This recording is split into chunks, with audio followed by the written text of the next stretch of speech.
Sekarang kita akan melihat 5x2 directional control valve. Nah, ini digunakan untuk mengoperasikan silinder kerja ganda atau double acting silinder. Kalau yang 3x2 tadi kan untuk mengoperasikan silinder kerja tunggal. Kalau 5x2 itu untuk mengoperasikan silinder kerja ganda yang sudah kita bahas pada video yang sebelumnya. Sekarang kita lihat. Sesuai dengan namanya, 5 itu artinya dia punya 5 port, 5 saluran masuk. Sedangkan 2 di sini itu artinya dia punya 2 state, artinya ada dua kotak. Kotak yang pertama itu adalah keadaan awal, kotak yang kedua adalah keadaan sesudah push button ditekan. Sekarang kita lihat untuk yang 5 ini, portnya itu apa saja. Kalau tadi kan 3 ya, udah jelas. Ada port untuk inlet, ada outlet, dan ada untuk lepas ke lingkungan. Nah, kalau misalnya yang dia 5x2 itu sebenarnya portnya sama, tapi ada yang 2. Sebagai contoh, kalian kalau masih ingat silinder kerja ganda ini, itu kan dia membutuhkan 2 saluran udara masuk ya. Oleh sebab itu, pada katupnya itu juga harus ada 2 saluran. Makanya di sini ada saluran yang ke aktuatornya. Kalau pada 3x2 tadi hanya 1. Kalau pada 5x2 ada 2 saluran ke aktuatornya, yaitu yang nomor 2 dan 4 ini itu untuk ke aktuatornya. Baik yang di kanan ataupun yang di kiri itu dua-duanya ada. Nah, selanjutnya berarti di sini kan harus ada 2 saluran pembuangan. Ya kan, kalau ada 2 saluran masuk ke aktuator harus ada 2 saluran pembuangan. Kalau tadi port yang ketiga itu hanya 1, ini ada 2, yaitu port yang ketiga dan kelima. Ini untuk pembuangan ke lingkungan. Kalau kalian perhatikan ini dia. Ini 3, ini yang 5. Sedangkan yang satu port lagi itu adalah inletnya yang memberikan masukan dari udara supply ataupun udara terkompresi menuju ke si aktuatornya. Sekarang kita perhatikan contoh berikut ini. Jadi kalau yang sebelumnya di sini kita punya pegas, di sini kita punya push button. Pada 5x2 ini dua-duanya bisa berupa push button atau dua-duanya bisa berupa kumparan atau solenoid.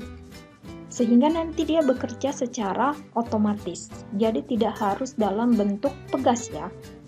Ini kalau dalam 5x2 bisa dua-duanya itu saklar. Kalau saklar yang satu hidup, maka gerakannya ke arah yang satu.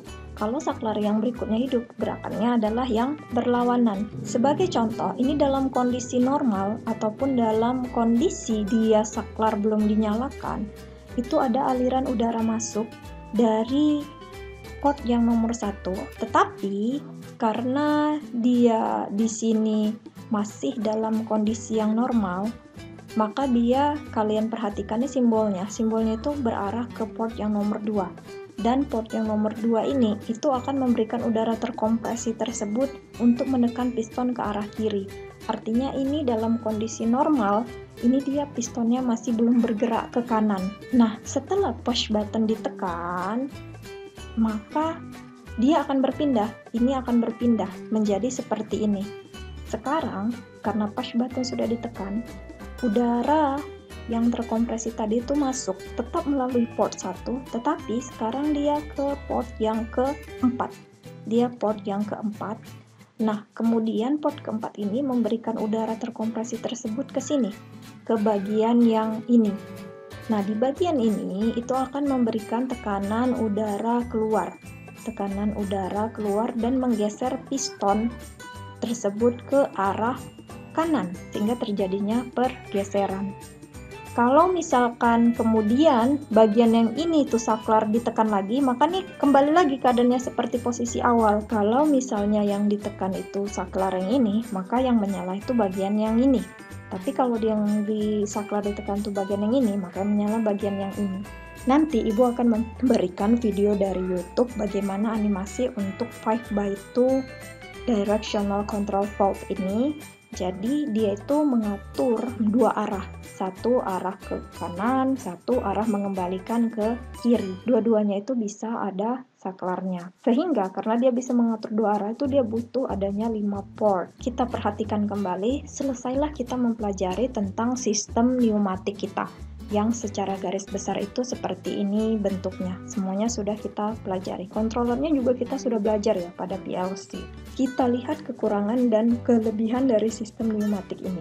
Kelebihannya yang pertama, energinya itu mudah diperoleh. Sumber energinya kan udara yang terkompresi, sehingga ini mudah diperoleh. Nah, udara yang sudah ditekan ini, dia mudah dipindah-pindahkan dalam suatu perpipaan. Dia tidak banyak dipengaruhi oleh perubahan temperatur, karena dia tidak mempergunakan pelumas yang secara berlebihan ya, seperti pada hidrolik, dia menjadi lebih bersih dan tidak mudah terbakar. Karena udaranya sudah mengandung tekanan, itu gerakannya itu sangat cepat ataupun responsif, dan dapat menghasilkan gerakan translasi secara langsung.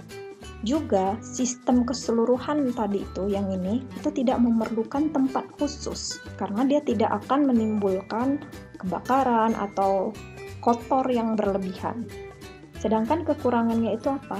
Kekurangannya itu adalah udaranya kan tadi sudah terkompresi ya, sehingga kalau misalnya dia ingin digerak-gerakkan secara presisi, dia itu agak susah karena dia ada tekanannya sendiri. Yang kedua itu daya yang dihasilkan relatif kecil karena suplainya juga dari udara sekitar. Di investasi awal memang butuh uang yang banyak untuk dapat membeli komponen-komponen sistem pneumatik ini. Kalau dibandingkan dengan misalnya mempergunakan motor listrik, lalu udara yang bertekanan terlepas ke atmosfer. Seperti yang Ibu bilang tadi, itu pada masing-masing ini, itu kan ada tempat udara keluar ya. Nah, ini adalah udara keluar, ini udara keluarnya. Nah, itu dia menyebabkan suara berisik. Jadi pada saat keluar itu suara berisik. Dan kalau kalian ingat, udaranya tadi pada bagian lubrikator itu kan diberi pelumas sedikit untuk mempermudah gerakan si piston, sehingga tidak bergesekan dengan silindernya.